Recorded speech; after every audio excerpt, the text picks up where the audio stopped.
शिक्षा देकर संस्कारित बनाना चाहते हैं, सरकारी नौकरी या विश्वविद्यालय में प्रोफेसर बनाना चाहते हैं, आप चाहते हैं कि आपके बच्चे को राष्ट्रपति पुरस्कार या पद्मश्री जैसे पुरस्कारों से अलंकृत किया जाए, तो आपके लाडले की संपूर्ण पढ़ाई निःशुल्क हम कराएंगे। पूज्य गणेश प्रसाद वर्णी जी द्वारा स्थापित संत शिरोमणि आचार्य श्री विद्यासागर जी महाराज द्वारा पुनरुद्धारित पूज्य मुनिश्री प्रणम्य सागर जी महाराज के आशीर्वाद से संचालित श्री सियादवाद महाविद्यालय वाराणसी में। जी हाँ, यहाँ पढ़ने वाले 100 से अधिक पारा स्नातक बन चुके हैं। अनेक विश्वविद्यालयों में प्रोफेसर 15 से अधिक प्राप्त कर चुके हैं राष्ट्रपति पुरस्कार। इतना ही नहीं, इसी वर्ष 2024 में भी एक विद्वान को पद्मश्री पुरस्कार से सम्मानित किया जा चुका है। प्रवेश प्रारंभ 10वीं अथवा 12वीं पास छात्र सीधे ले सकते हैं प्रवेश। आवास, भोजन, शिक्षण आदि सभी व्यवस्थाएं बिल्कुल निःशुल्क। श्री सियादवाद महाविद्यालय, भदेनी, वाराणसी, उत्तर प्रदेश, भारत। संपर्क करें 9695338108, 9506602715, 9111229620।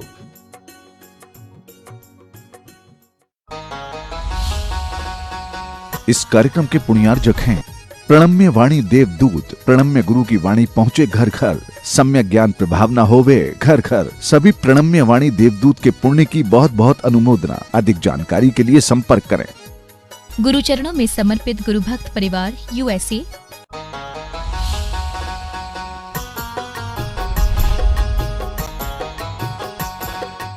मोक्ष मार्गस्य नेतारं भेत्तारं कर्मभूरतां ज्ञातारं विश्वतत्त्वानां वन्दे तद्गुणलब्धये।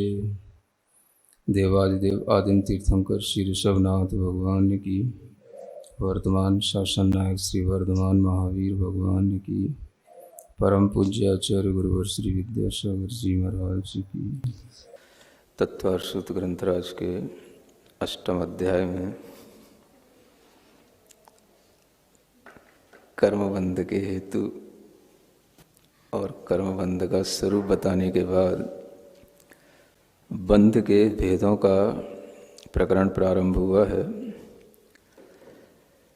बंध के भेद प्रत्येक कर्म में घटित होते हैं। 8 प्रकार के कर्म हैं और बंध 4 प्रकार के हैं।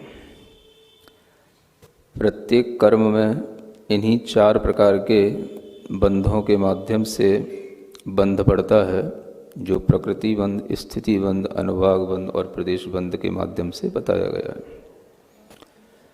प्रकृति बंध का वर्णन करते हुए 8 कर्मों की प्रकृतियों का ज्ञान कराया गया और उन 8 कर्मों की प्रकृतियों के स्वरूप को, नाम को जानने के बाद प्रत्येक कर्म के और भी कितने कितने भेद होते हैं, उन प्रत्येक मूल प्रकृति के उत्तर भेदों का ज्ञान कराने के लिए यह आगे के सूत्र आ रहे हैं। सूत्र नंबर 5, पंचनवद्वेष्टाविंशति चतुर्द्विचत्वारिंशत् द्विपंचभेदा यथाक्रमम्। ये भेद दिए हुए हैं। यथाक्रम का मतलब ये है कि जो सूत्र नंबर 4 था उसमें जो कर्मों के नाम दिए हुए थे, उन प्रत्येक नाम के साथ में इन भेदों को यथाक्रम से जोड़ लेना है। ज्ञानावरण कर्म के 5 भेद होते हैं, दर्शनावरण कर्म के 9 भेद होते हैं, वेदनी कर्म के 2 भेद होते हैं, मोहनी कर्म के 28 यानी 28 भेद होते हैं, आयु कर्म के 4 भेद हैं, नाम कर्म के द्विचत्वारिंशत् अर्थात 42 भेद होते हैं, गोत्र कर्म के 2 भेद होते हैं और अंतराय कर्म के 5 भेद होते हैं। इन भेदों को यथाक्रम से जानने के बाद में वह भेद किस किस नाम से जाने जाते हैं, यह बताने के लिए आगे के अब सूत्र क्रम क्रम से आते हैं। सबसे पहले ज्ञानावरण कर्म का उल्लेख हुआ है, तो ज्ञानावरण कर्म का उल्लेख करने के लिए, उनके भेदों को बताने के लिए यह आगे का सूत्र आता है। उससे पहले हमें यह जान लेना भी जरूरी है कि सूत्र में इन 8 कर्मों की जो संयोजना की गई है वह किस हेतु की गई है, और संयोजना का जो क्रम रखा गया है वह भी अपना एक सैद्धांतिक तरीके से रखा हुआ है, क्योंकि सूत्रकार कभी भी यदवा तदवा कोई भी बात नहीं कहते हैं। सबसे पहले कर्मों में ज्ञानावरण कर्म को रखा है, क्योंकि सबसे मुख्य ज्ञान ही है। आत्मा के अंदर ज्ञान की प्रधानता है और ज्ञान से ही वह आत्मा स्व और पर को जानता है। इसलिए ज्ञान की मुख्यता होने से सबसे पहले ज्ञान और उस ज्ञान के ऊपर आवरण करने वाला कर्म ज्ञानावरण कर्म का उल्लेख किया गया है। तो यहाँ पर ज्ञानावरण कर्म के उल्लेख के बाद में फिर दर्शनावरण कर्म का कथन है।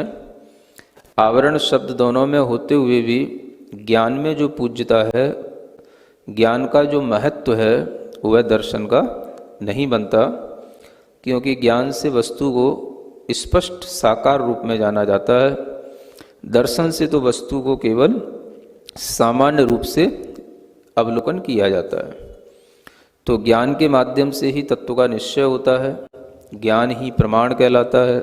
ज्ञान से ही हमें पदार्थों का सभी प्रकार के प्रमाणों से जो निर्णय करने में आता है वह ज्ञान की मुख्यता को बताता है। तो इसलिए यहाँ पर सबसे पहले ज्ञानावरण कर्म है, उसके बाद में दर्शनावरण कर्म है, क्योंकि ज्ञान का संबंध दर्शन के साथ तो है ही। ज्ञान की ऊपर जिस तरह के आवरण होते हैं, दर्शन के ऊपर भी उसी तरह से भी आवरण होते हैं। और ज्ञान और दर्शन दोनों ही आत्मा के अनुजीवी गुण कहलाते हैं। क्या कहलाते हैं? अनुजीवी। आप समझते हैं अनुजीवी का मतलब क्या होता है? अनु माने उन्हीं में ही, अनुरूप या उन्हीं के अनुसार। जीवी माने जीवित रहने वाले या उन्हीं के द्वारा जिस आत्मा का जीवन चलता है उन गुणों को कहते हैं अनुजीवी गुण। तो ये ज्ञान दर्शन ये आत्मा के अनुजीवी गुण हैं, क्योंकि आत्मा इन्हीं से जीवित है, आत्मा का अस्तित्व इन्हीं से जानने में आता है। अगर आत्मा के अंदर ज्ञान और दर्शन का अभाव हो जाए तो आत्मा और अनात्मा में कोई भी अंतर नहीं रह जाएगा।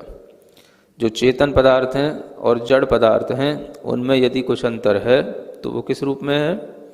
ज्ञान और दर्शन का सद्भाव है तो वो चेतन है, वो आत्मा है, और जिसमें ऐसा सद्भाव नहीं है तो वो अनात्मा है, अचेतन है। तो इसलिए ये ज्ञान दर्शन ये गुण जो हैं वो आत्मा के अनुजीवी गुण हैं। तो ज्ञानावरण दर्शनावरण के बाद में वेदनी कर्म का उल्लेख किया है। किसके बाद? क्योंकि जब आप जानने और देखने की क्षमता रखेंगे तभी आपके लिए कुछ वेदना का अनुभव होगा, जो वेदना सुख या दुख रूप में होती है। जिन पदार्थों में ज्ञान दर्शन की क्षमता है उन्हीं में सुख दुख के अनुभव की क्षमता भी होती है। जड़ वस्तु में सुख दुख के अनुभव की क्षमता नहीं होती। इसलिए ज्ञान दर्शन होने पर ही आपको वेदना का अनुभव होगा। अगर आपकी चेतना भी चेतना होते हुए भी अगर उस पदार्थ से जुड़ी नहीं है तो तत्संबंधी सुख दुख का अनुभव भी उससे नहीं होता है।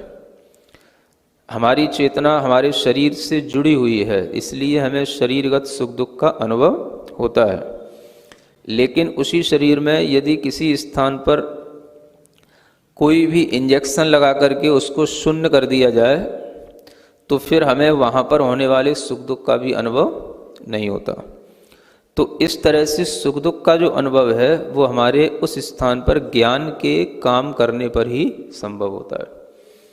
इसलिए ज्ञान और दर्शन के बाद में वेदना का महत्व है। पहले वेदनी कर्म है, क्योंकि सभी जो ज्ञान दर्शन वाले जीव हैं सब सुख या दुख की परिभाषा जानते हैं, सुख को चाहते हैं और दुख से बचते हैं। इसलिए जीव का एक लक्षण जैसे ज्ञान और दर्शन कहा जाता है, वैसे ही संसारी जीव का एक लक्षण आचार्यों ने कहा दुखाद विवेति सुखम इच्छति इति जीव।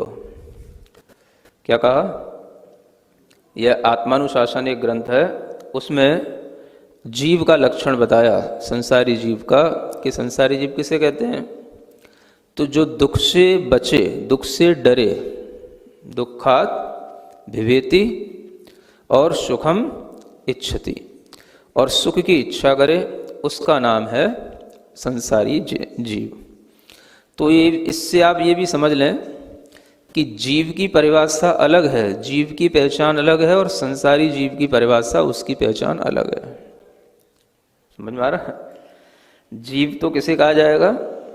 जो ज्ञान दर्शन गुण को धारण करने वाला हो वो जीव है, जिसमें संवेदना चेतना हो वो जीव है। लेकिन संसारी जीव की परिभाषा जब करने को कहा जाए तो संसारी जीव किसे कहते हैं?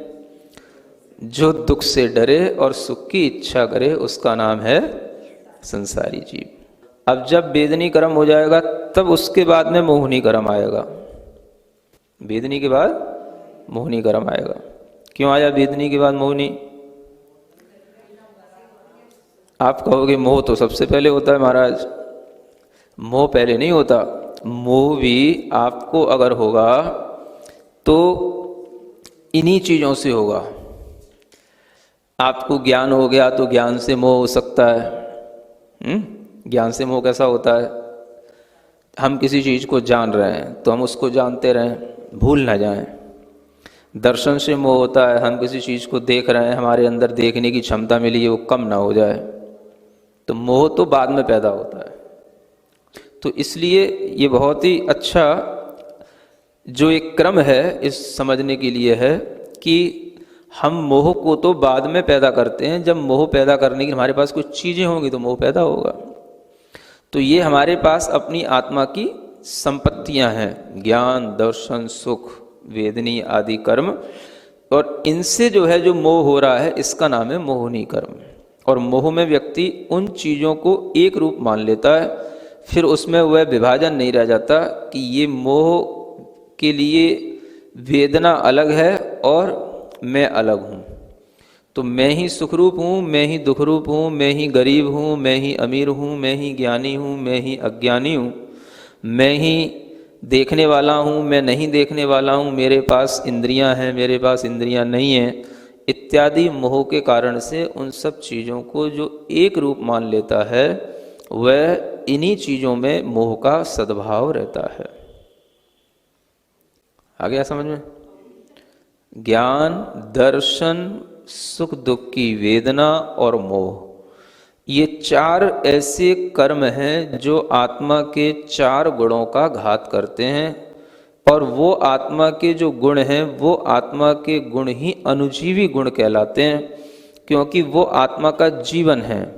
और ये कर्म उस जीवन को नष्ट करते हैं, कर्म उस जीवन में बाधा पैदा करते हैं, इसलिए इनको घाती कर्म भी कहा जाता है ना? क्या बोलते हैं? घाती कर्म।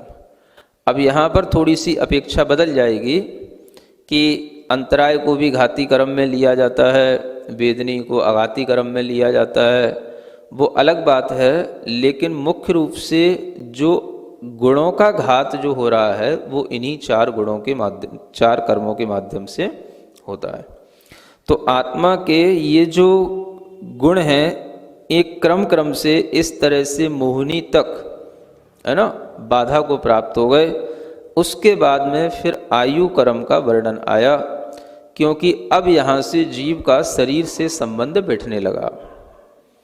ये तो जीवाश्रित थे, अब ये शरीर आश्रित, ये जीव के अंदर आयु जो है वो उस शरीर के अंदर रखने वाला एक कर्म है, जिसके कारण से जीव शरीर से बना रहता है। फिर उसके बाद में जब शरीर में रहेगा तो शरीर की रचना भी होगी। तो शरीर की रचना जिस तरीके की भी हो गई वो उसके नाम कर्म के कारण से होती है। तो आयु पहले होगी तब नाम होएगा।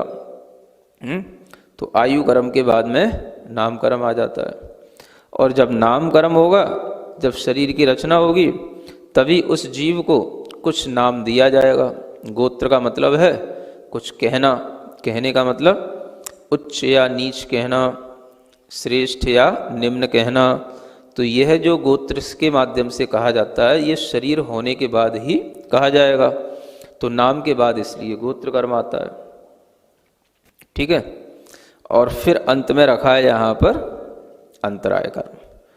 यहाँ पर अंतराय कर्म गोत्र कर्म के बाद में रखा हुआ है कि अगर हम इस तरीके के भाव के साथ भी देखें तो अंतराय का काम इन सब चीज़ों में भी विघ्न डालना हो जाता है।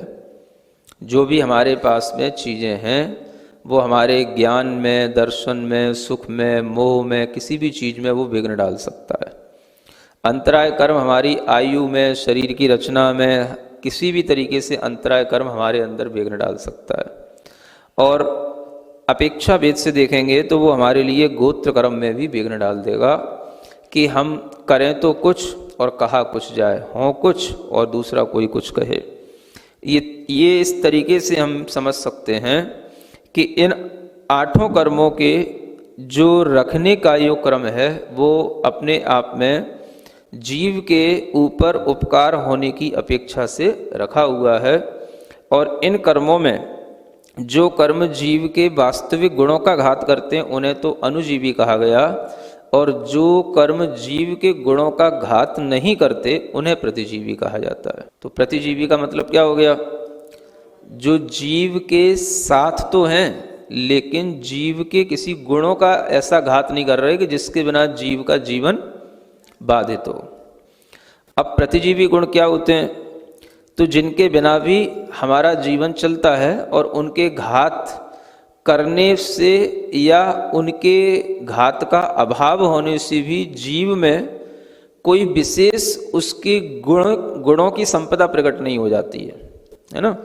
जैसे कि सूक्ष्मत्व है या अवगाहनत्व गुण है, ये जो अघाती कर्मों के अभाव से गुण प्राप्त होते हैं, सूक्ष्मत्व, अवगाहनत्व, अव्याबाद गुण और अगुर लघु गुण। तो ये गुण जो आत्मा के हैं, ये आत्मा के गुण होते हुए भी ये आत्मा के जो ज्ञान दर्शनात्मक जो चैतन्य गुण हैं उनके घात रूप नहीं है ये।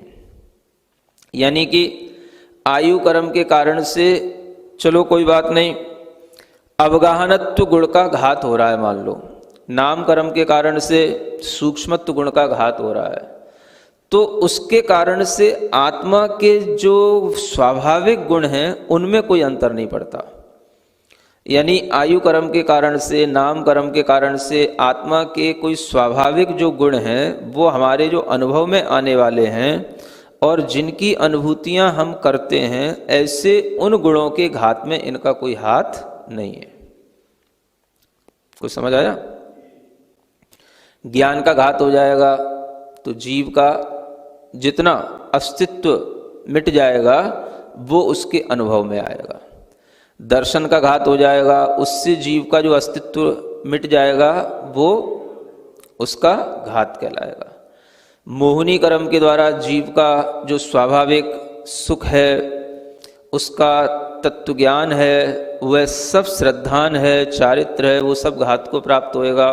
वो सब उसका अपने निजी गुणों का घात कहलाएगा। आयु कर्म के माध्यम से ऐसा कुछ नहीं होता है। तो आयु कर्म के माध्यम से जीव के कोई ऐसे निजी गुणों का घात नहीं होता है ना, क्योंकि जब अरिहंत दशा में सब गुण प्रकट हो जाते हैं, अनंत चतुष्टय रूप जब गुण प्रकट हो जाते हैं, तो उन अरिहंत भगवान को अपने स्वरूप का अनुभव करने में कोई बाधा नहीं होती है।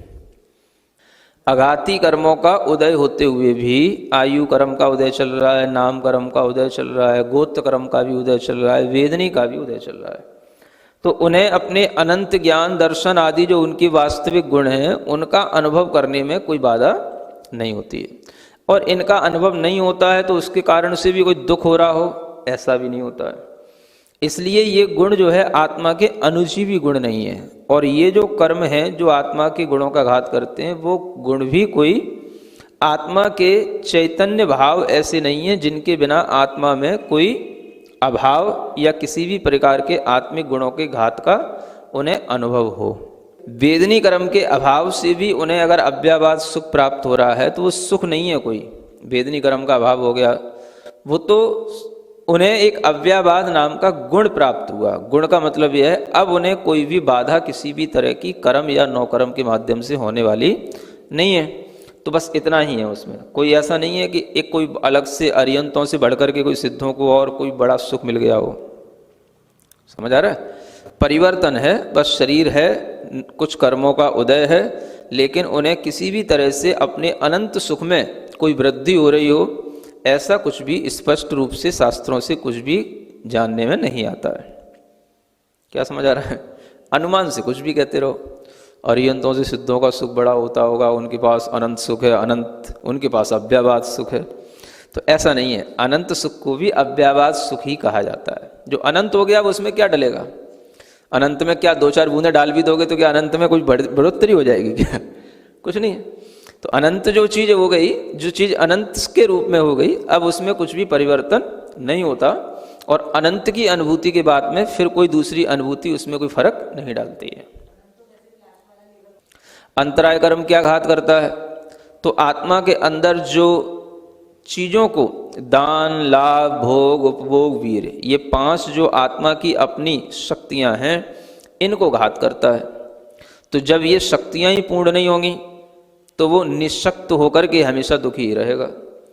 क्योंकि जिस जीव में जितनी शक्तियां होनी चाहिए थी, अगर वो शक्तियां उसके लिए पूरी अनुभव में नहीं आती हैं तो वह अपने आप में विकलता अनुभव करेगा, दुख का अनुभव करेगा, है ना। तो यही चीज अंतराय कर्म के माध्यम से होती है, और अंतराय कर्म के कारण से भी जीव के अंदर इस तरह के भाव पैदा हो जाते हैं जो जीव दान करने में, लाभ प्राप्त करने में, किसी भी तरीके की भोग उपभोग की सामग्रियों का अनुभव करने में, या अपनी शक्ति, अपने उत्साह की वृद्धि करने में जो बाधा महसूस करता है, वो बाधा ये कर्म डालते हैं। और जब कभी जीव को इन चीज़ों में बाधा होती है तो उसके अपने स्वाभाविक जो आत्मा के ज्ञान, दर्शन आदि के साथ में दान आदि जो शक्तियां हैं, उन शक्तियों में भी उस जीव के प्राण छिपे हुए रहते हैं, इसलिए उनको अनुजीवी गुण कहा जाता है। माने जिसके कारण से जीव को ये लगे कि ये हमारे प्राण हैं, वो तो हो गए अनुजीवी गुण, और जिसके कारण से जीव को इससे कोई फर्क ना पड़े, ये हो तो ठीक, ना हो तो ठीक, उनको कहेंगे प्रतिजीवी गुण। समझ में आ गया? इसलिए क्या समझना कि आयु कर्म के घात से, नाम कर्म के अभाव से, गोत्र कर्म के अभाव से, या वेदनी के अभाव से, है ना, आत्मा के प्रतिजीवी गुण प्रकट होते हैं। और इन प्रतिजीवी गुणों से आत्मा में कोई प्राण रूप भाव नहीं आते कि ये हमारे प्राण हैं। प्राण माने यही हमारे लिए जीवन है, यही हमारी संपदा है, इसके बिना मेरा कुछ भी नहीं है, या इसके बिना आत्मा के अंदर अपने अस्तित्व का किसी भी तरीके से कोई भी ज्ञान नहीं होता है। तो उस तरीके के गुण जो हैं वो जो है ये सब अनुजीवी गुणों में आते हैं। तो अनुजीवी गुणों प्रतिजीवी गुणों में अंतर समझ लेना चाहिए। अनुजीवी गुण हमारी चेतना के जीवन हैं, और प्रतिजीवी गुण हमारे शरीर के जीवन हैं, चेतना के नहीं है। किसके? शरीर के।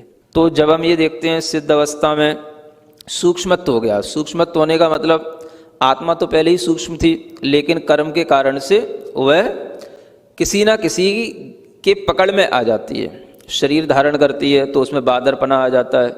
लेकिन आत्मा के अंदर जो ये सूक्ष्मत्व गुण प्रकट हुआ, वह सूक्ष्मत्व गुण जब ये नाम कर्म के अभाव से प्रकट हुआ, तो उस नाम कर्म के सद्भाव में भी आत्मा के गुणों का जो वास्तव में जो अनंत ज्ञान, अनंत दर्शन आदि जो अनुजीवी गुण है, इनमें कोई फर्क नहीं पड़ रहा है ना।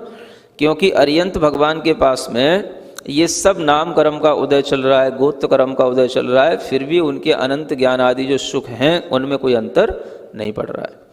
तो सूक्ष्मत्व, अगुर लघुत्व आदि ये जो गुण हैं वो आत्मा के गुण है होते हुए भी ये शरीर आश्रित भाव हैं, और ये शरीर के अभाव होने पर प्रकट होंगे। ये कब प्रकट होंगे? शरीर का अभाव हो जाए। तो शरीर को बनाए रखने वाले जो कर्म हैं वो जब नाश को प्राप्त होंगे तब शरीर का अभाव होगा, और जब शरीर का अभाव होगा तब आत्मा में वैसा परिणमन हो जाएगा। तो वो आत्मा का एक परिणमन है, न कि आत्मा के किसी बहुत गुणों की उपलब्धि हो जाना है। जैसे केवल ज्ञान हो जाना माने अनंत ज्ञान की उपलब्धि हो जाना है। मोहिनी का अभाव हो जाना माने कि हमारे अंदर आत्मिक श्रद्धा, आत्मिक सुख, आत्मिक चारित्र की प्राप्ति हो जाना है। ऐसे दान अंतराय आदि अंतराय कर्मों के अभाव से आत्मा के अंदर अनंत दान, उपभोग, सुख की ये क्षमता आ जाना है। वैसा कुछ इन सूक्ष्मत्व, अगुर लघु और अवगाहनत्व इन गुणों से कुछ नहीं होता है। शरीर का सद्भाव है, इससे ये प्रकट नहीं होते हैं। इसलिए शरीर के प्रति होने के कारण से इनको प्रतिजीवी कहा जाता है। सिद्धांत तो ये आघातीय कर्म है, लेकिन मोहिनी के साथ मिलकर के इसमें इतना बल आ जाता है कि ये हमारे गुणों का घात करने लग जाता है। इसलिए आघातीय होकर के भी घाती की तरह है, क्योंकि ये मोहिनी के साथ है तभी तक इसमें बल है। सुख दुख देना इसका काम है, लेकिन वह मोहिनी के साथ होने के कारण से ही ये सुखी दुखी बनाता है।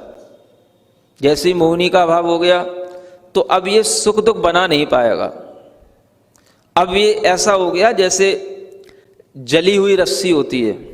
अब रस्सी की उसमें शेप तो रह गई, लेकिन वो रस्सी का कोई भी दम नहीं रह गई।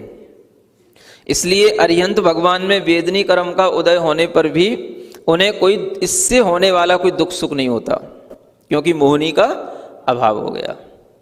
तो मोहिनी के साथ में इस वेदनी को यहां पर इसलिए रखा है क्योंकि यहां पर मुख्य रूप से कर्मों का वर्णन किया जा रहा है, और कर्मों का सद्भाव संसारी जीव में होता है। तो संसारी जीव के अंदर इन कर्मों का स्वरूप बताने के लिए यह क्रम रखा गया है। अघातीय होते हुए भी यह घाती की तरह काम कर रहा है। कब तक? जब तक कि मोहिनी कर्म साथ में है तब तक। तो सुख की वेदना भी मोह के कारण से होती है। वेदना माने वो पीड़ा नहीं, वेदना माने अनुभव बोलते हैं। वेदनी का मतलब क्या होता है? वेद्यते इति वेदनीय। वेदनी का मतलब क्या होता है? वेदन के योग्य हो, जिसका हम वेदन कर सके, माने अनुभवन कर सकें, संवेदन कर सकें, उसका नाम है वेदन। तो सुख का अनुभव हो या दुख का अनुभव हो, जितना मोह होता है उतना ही सुख और दुख में इंटेंसिटी आ जाती है। सुख और दुख अपने आप कम होते हैं जब मोह भी कम होता है। इसलिए जो मोह की कमी के साथ में जीव रहते हैं उनमें सुख दुख की संवेदनाएं भी बाहरी या अंतरंग किसी कारण से जब होती हैं तो उनमें उतनी नहीं होती हैं। सुन रहे हैं? ये ज्ञान का आप उपयोग करेंगे तो आपको कभी अनुभूति में आएगा। तो सुख में अगर आप कभी सुख की अनुभूति न कर रहे हो तो ये संभव होता है। कब संभव होता है?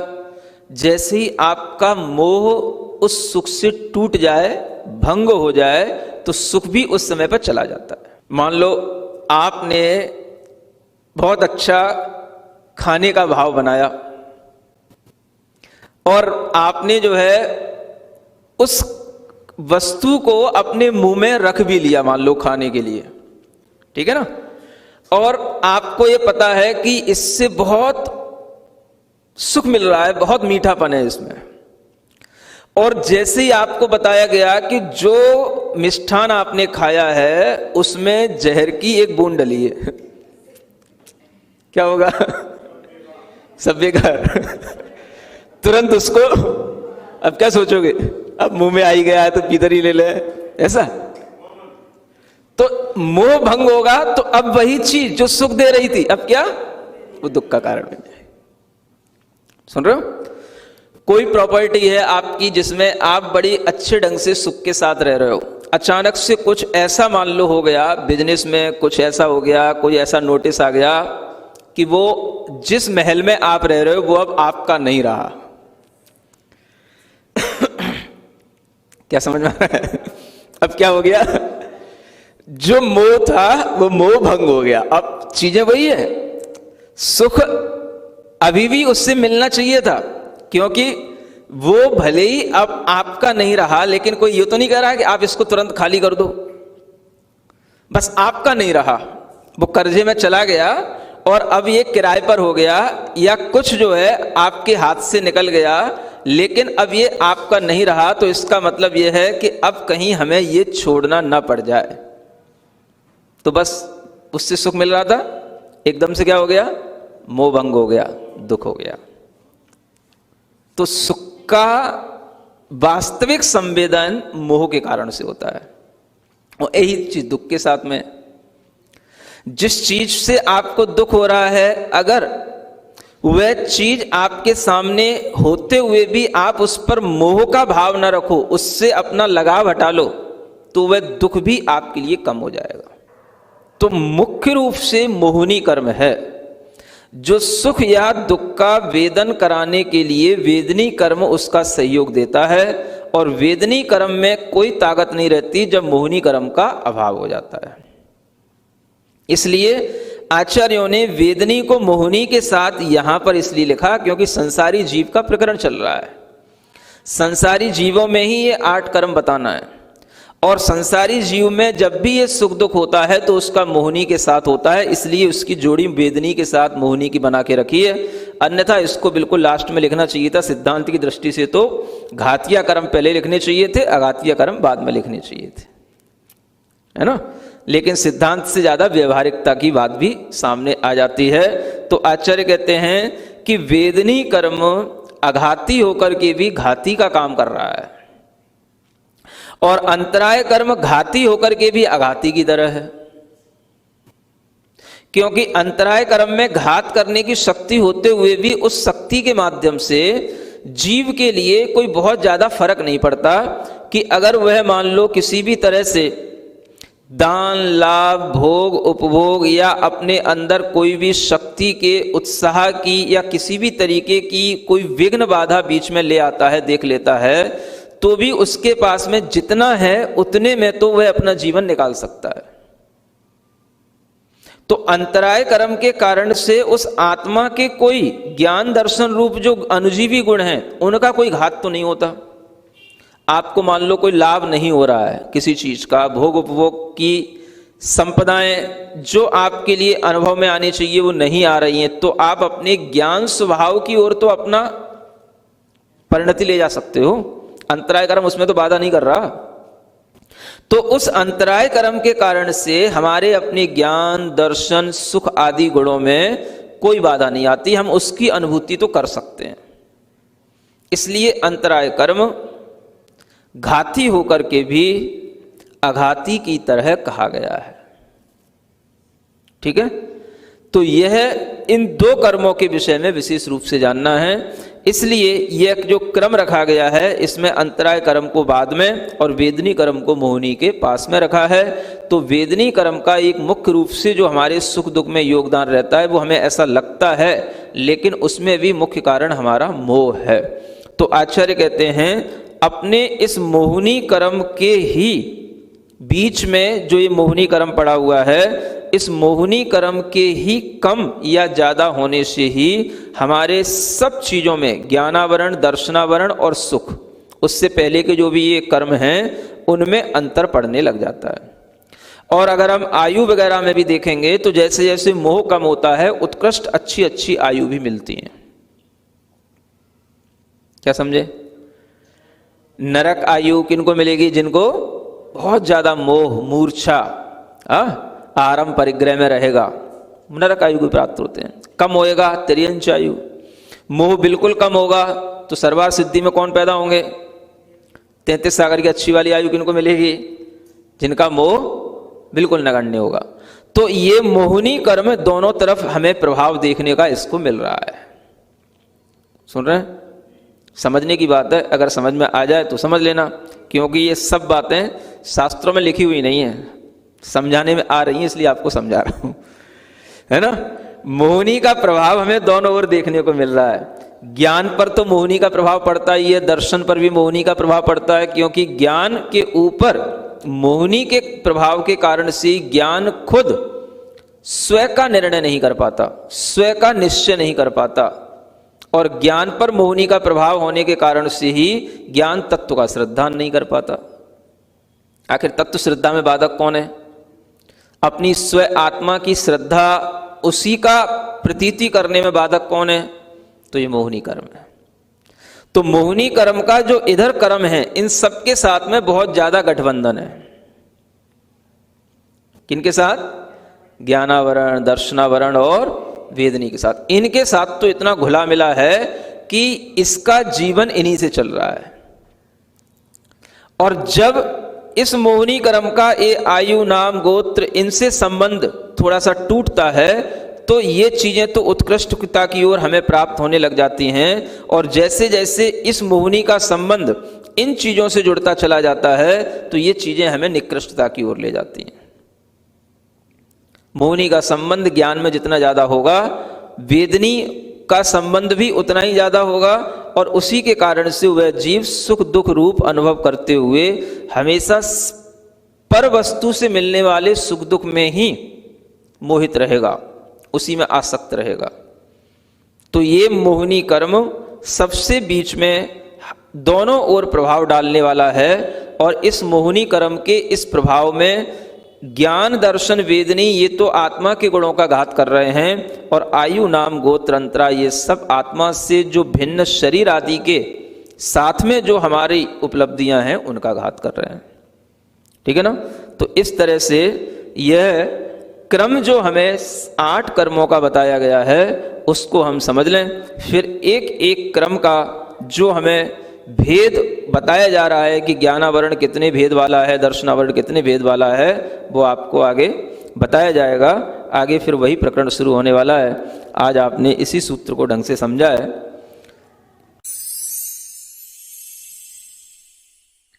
सिरिजिण वाणी जग कल्याणी, जग जन मदतम मोहरी, जणमण हारी गढ़हर हारी, जम जरा भव रोग हरि, तिथ्य राणम दिव्य झुणिम जो पड़ई सुणई मय्ये धारई, राणम सौख मणंतम धरिय, सासद मोक्ष पदम पावई, सासद मोक्ष पदम पावई।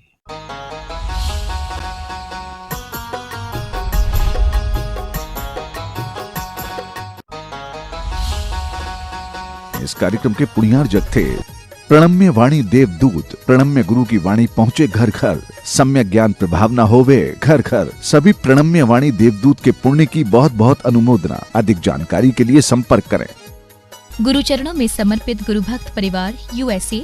यदि आप भी अपने बच्चों को गुणवत्तापूर्ण शिक्षा देकर संस्कारित बनाना चाहते हैं, सरकारी नौकरी या विश्वविद्यालय में प्रोफेसर बनाना चाहते हैं, आप चाहते हैं कि आपके बच्चे को राष्ट्रपति पुरस्कार या पद्मश्री जैसे पुरस्कारों से अलंकृत किया जाए, तो आपके लाडले की संपूर्ण पढ़ाई निःशुल्क हम कराएंगे। पूज्य गणेश प्रसाद वर्णी जी द्वारा स्थापित संत शिरोमणि आचार्य श्री विद्यासागर जी महाराज द्वारा पुनरुद्धारित पूज्य मुनि श्री प्रणम्य सागर जी महाराज के आशीर्वाद से संचालित श्री सियादवाद महाविद्यालय वाराणसी में। जी हाँ, यहाँ पढ़ने वाले 100 से अधिक परा स्नातक बन चुके हैं। अनेक विश्वविद्यालयों में प्रोफेसर्स 15 से अधिक प्राप्त कर चुके हैं राष्ट्रपति पुरस्कार। इतना ही नहीं, इसी वर्ष 2024 में भी एक विद्वान को पद्मश्री पुरस्कार से सम्मानित किया जा चुका है। प्रवेश प्रारंभ 10वीं अथवा 12वीं पास छात्र सीधे ले सकते हैं प्रवेश। आवास, भोजन, शिक्षण आदि सभी व्यवस्थाएं बिल्कुल निःशुल्क। श्री सियादवाद महाविद्यालय, भदेनी, वाराणसी, उत्तर प्रदेश, भारत। संपर्क करें 9695338108, 9506602715, 9111229620।